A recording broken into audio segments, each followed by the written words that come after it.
The following is a special presentation of Tony Curry Radio. Keep your mission on your mind and your mind on your mission. This is Mission Minded with Michael Coleman. Welcome back to another Mission Minded. Keep your mind, your mission, your mind. He's the CEO of the Heart of Alabama Food Bank. It sounds like I've said that a few times. It's because I've been doing it for over 3 years. We love doing the show together. Michael Coleman, a brother of mine, a brother from a different mother, and we're good buddies. And love doing the show with you every week and talking about business. And of course, we also do a show called Bite by Bite, which airs right after this on the Tony Curry Radio Network of podcast. You can hear that show right after this. They run at least 5 times a week on the TKR app. Get that app. It's free. Plays classic rock during weekends, shows during the day. It's fantastic. You'll love it. And then we'll get after it with Bite by Bite. A lot of interesting news going on this past week that a lot of people don't look at from a business standpoint, but certainly anything that happens historically when you're talking about countries getting along has something to do with the economy.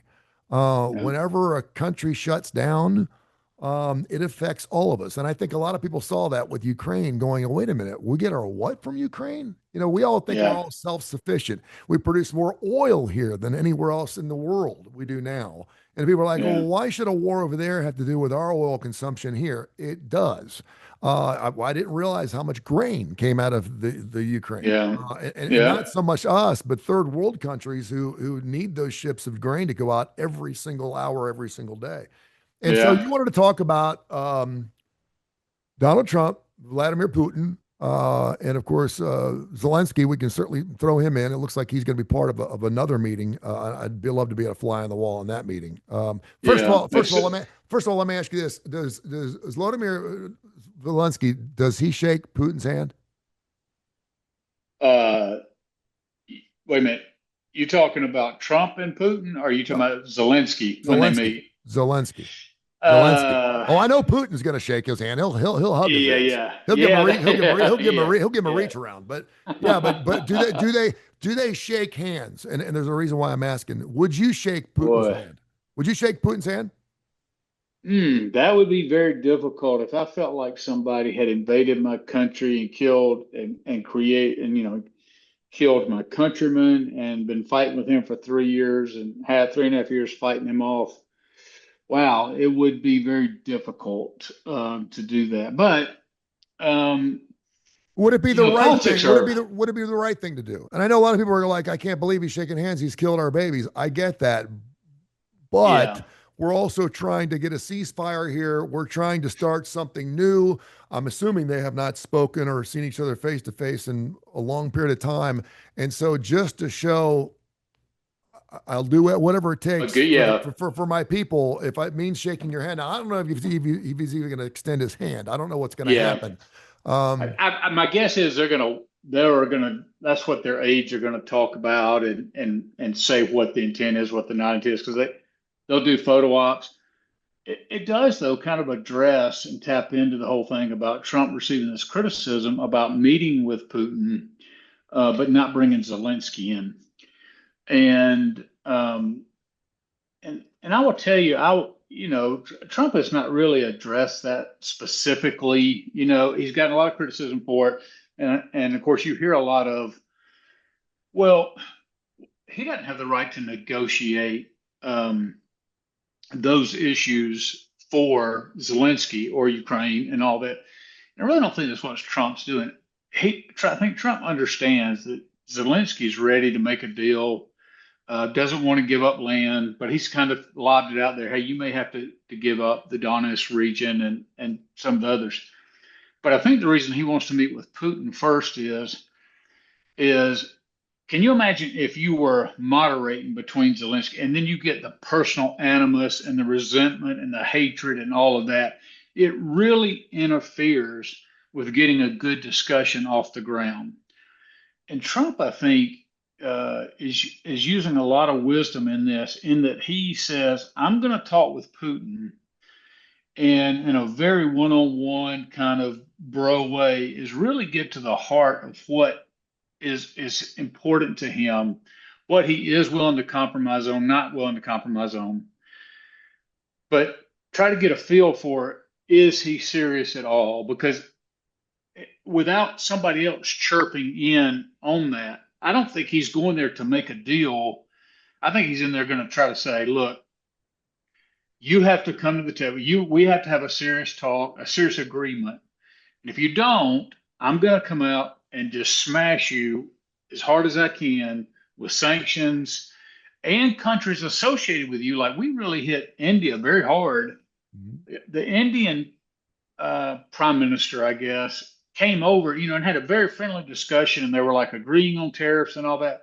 And then Trump goes back and smacks them with like 50% tariffs. Why? Because they were buying Russian oil. Yeah. And so when people may side with Russia because of their own economic interest, not because they're making a moral argument, but the sledgehammer that Trump has shown is, look, I'm going to punish you if you choose that. So you may not. I'm not asking you to like the United States more than you like Russia.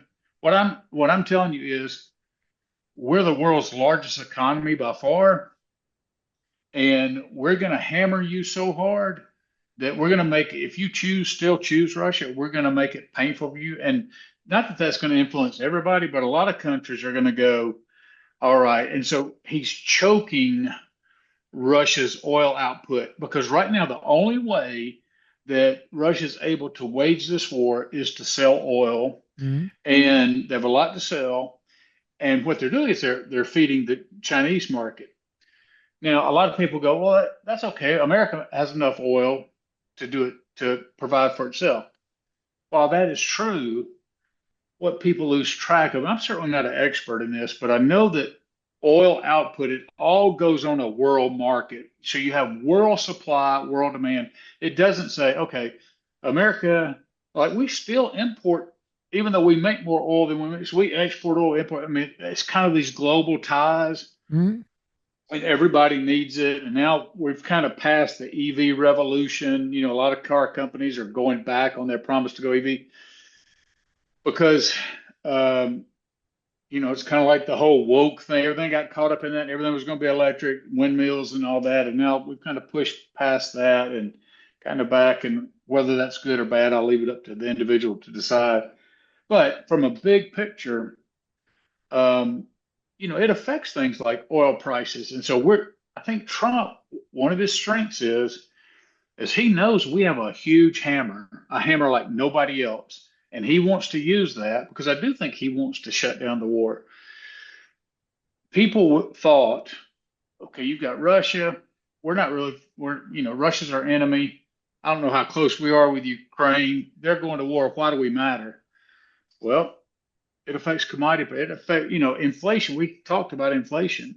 We've talked about the problems with it, the burden that it puts on American households with people trying to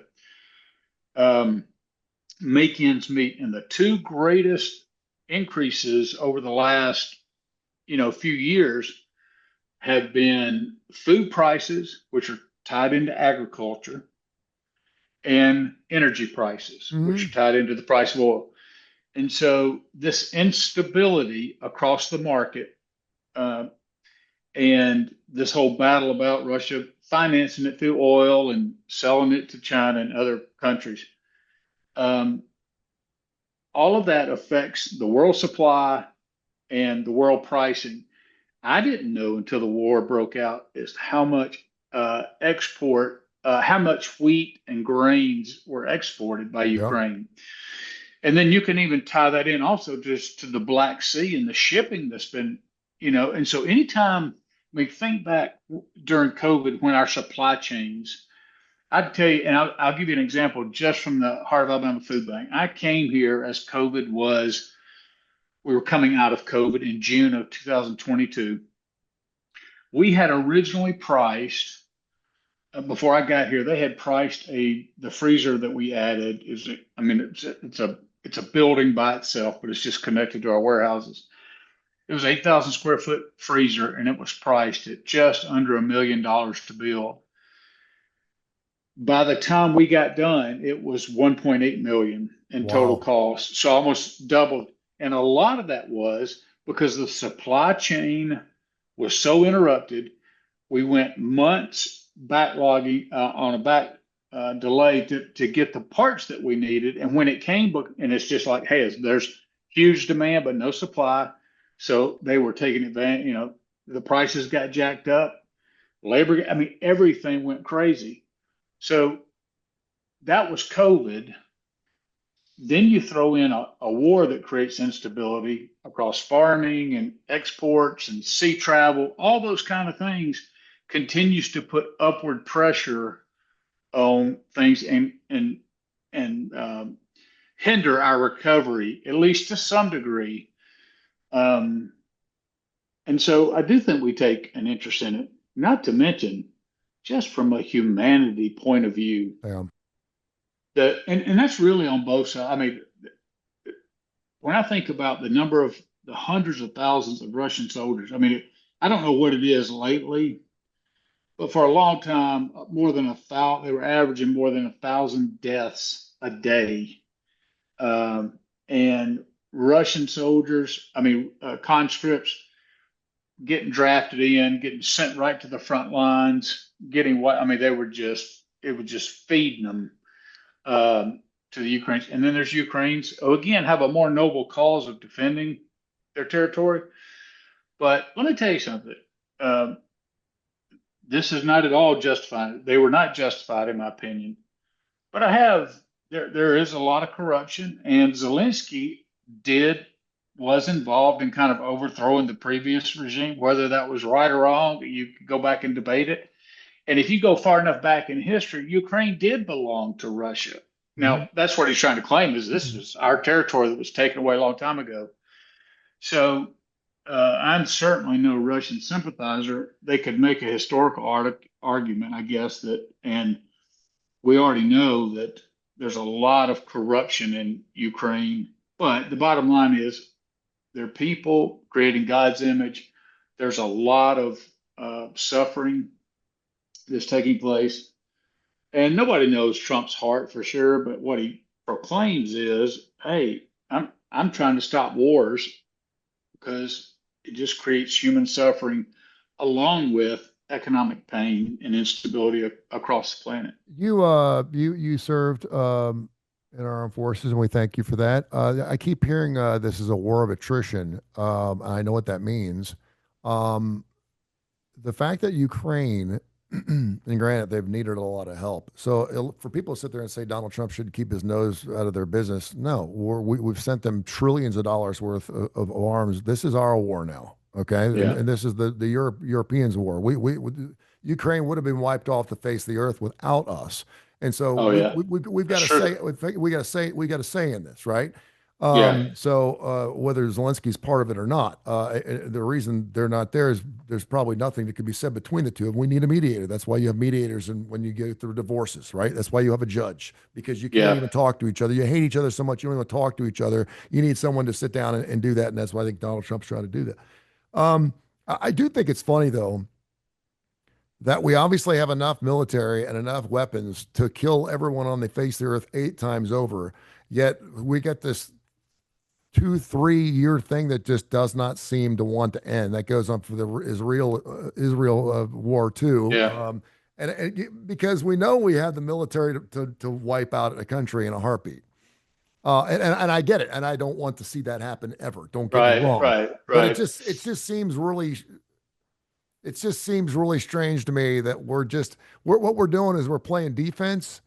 We're playing a basketball game where the last person standing wins, but we're not hitting each other. And we're just standing there for months and years and years and years and years until finally someone's just so damn tired they just can't take it anymore.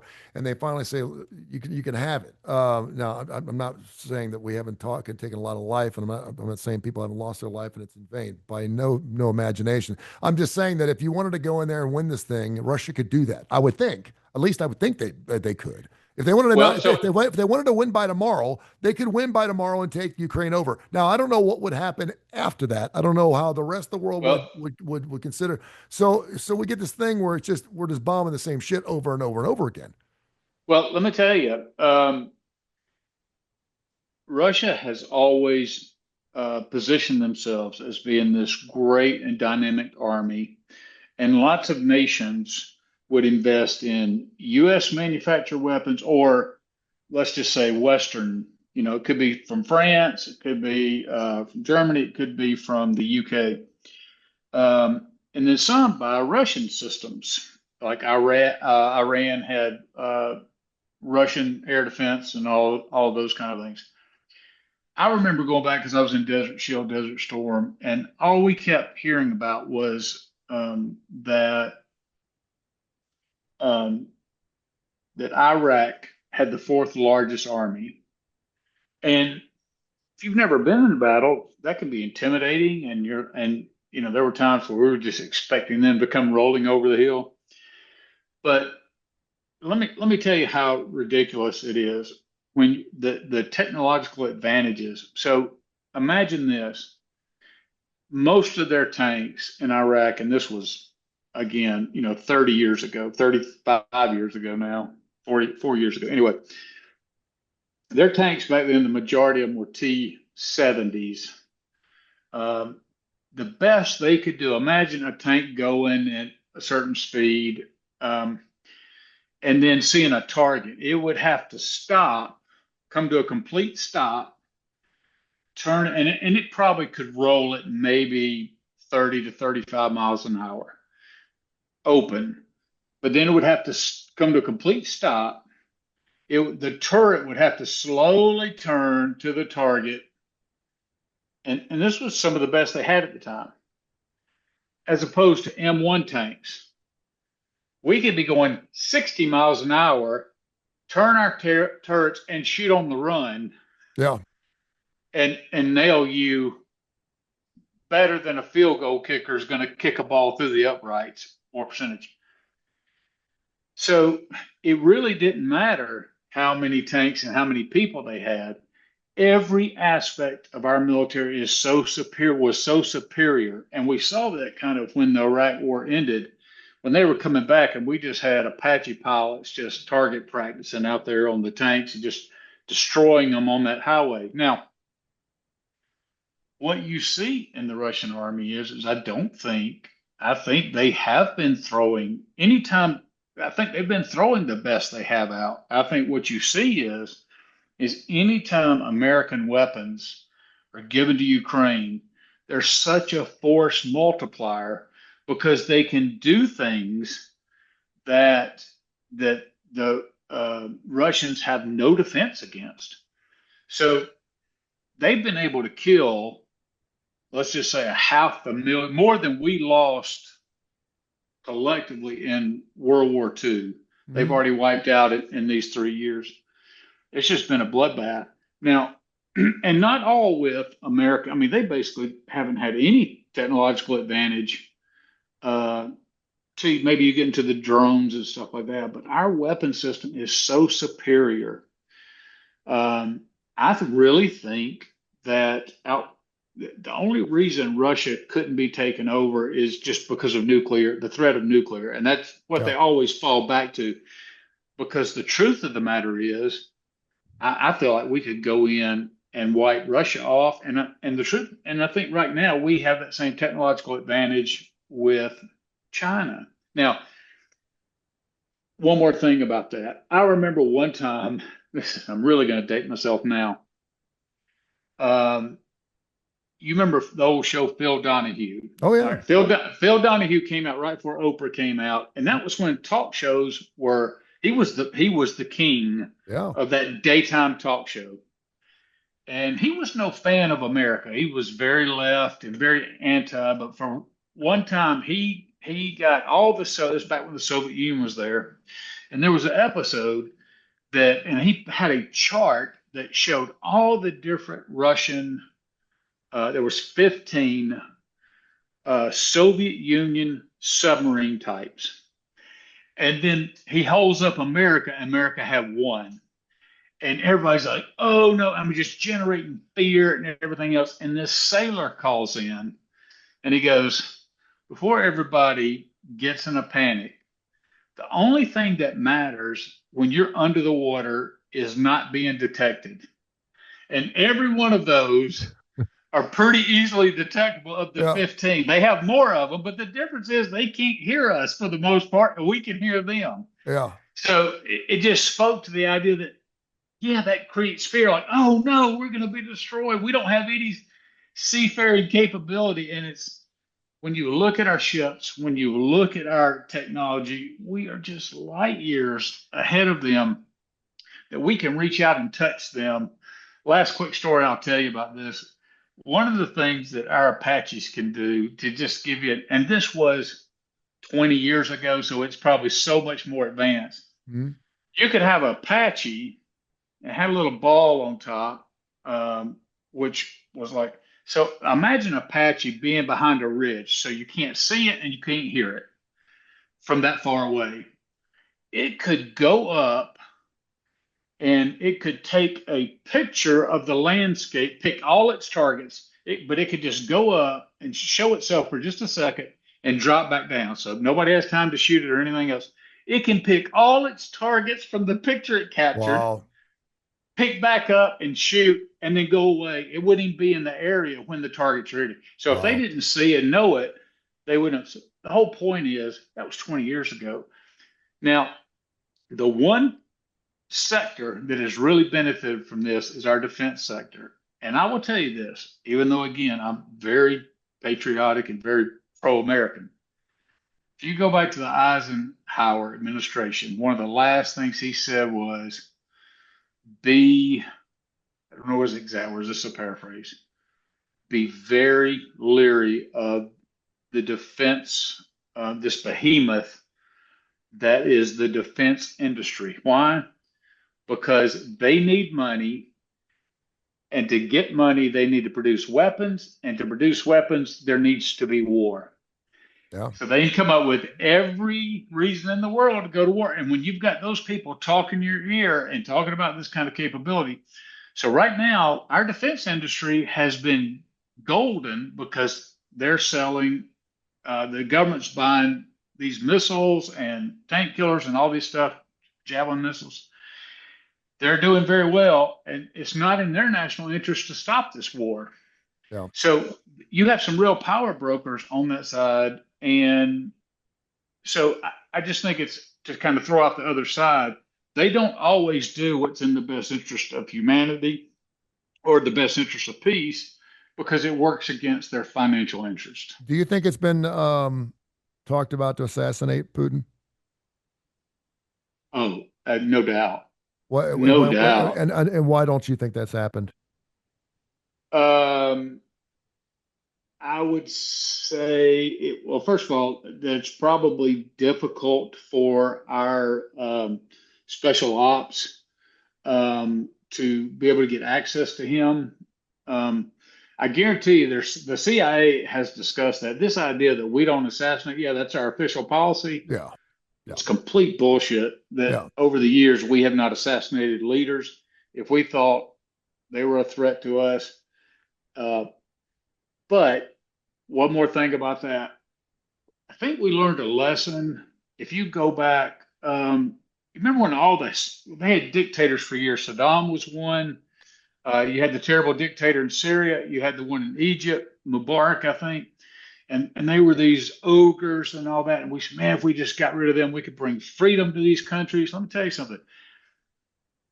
When we freed those dictators, all hell broke loose in those countries. And it destabilized the region so bad that there was a lot more human suffering.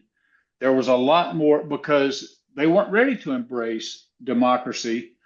And so you had a lot of people, it was almost like Washington, D.C. before the National Guard and all the federal agents came in.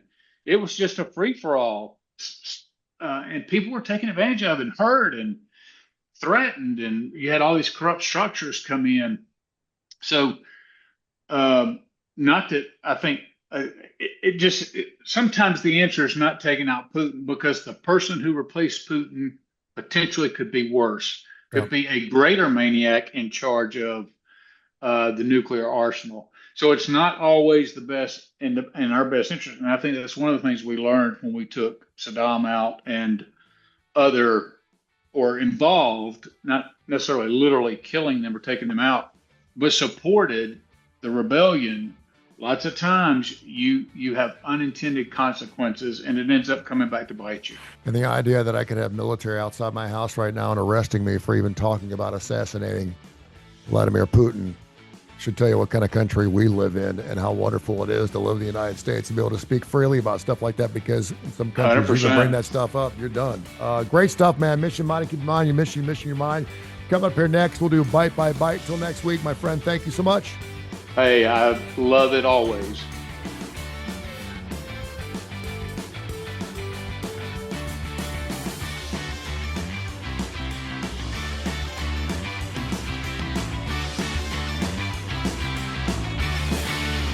This has been a special presentation of Tony Curry Radio.